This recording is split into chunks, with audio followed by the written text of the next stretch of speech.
Marhaban bikoum, bienvenue dans cette toute nouvelle vidéo de l'Institut Hayabina. Après avoir vu ensemble l'alphabet arabe, on va aller un step plus loin. Maintenant, on va discuter de règles fondamentales par rapport à l'écriture et à la lecture de la langue arabe. Nous avons parlé des voyelles courtes et maintenant nous allons parler de la soukoun.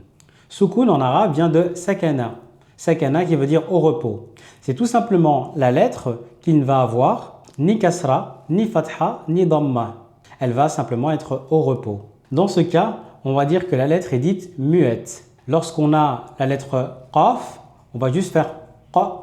Lorsqu'on a la lettre b, on va faire b.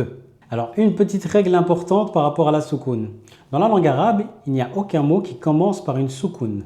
Et deuxième chose, des verbes peuvent se terminer par une soukoun. Par contre, les noms ne se termineront jamais par une soukoun.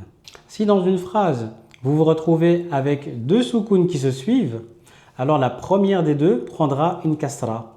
Exemple, dans la phrase « Dhahabatil muallimatu ila al-madrasati » eh bien, « Dhahabati » à la base ne prend pas de kasra. On doit dire « Dhahabat ». C'est comme ça qu'on conjugue le verbe « dhahaba » à la troisième personne au passé.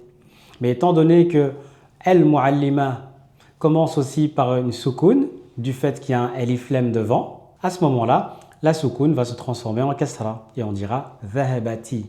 Alors qu'est-ce qu'il faut retenir ici?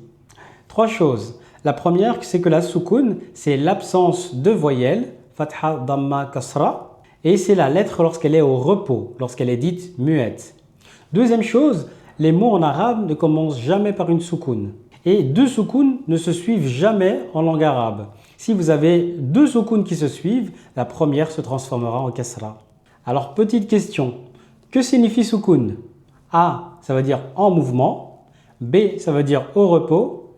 Et C, ça veut dire un son. Et deuxième question, peut-on avoir deux soukouns qui se suivent dans la langue arabe?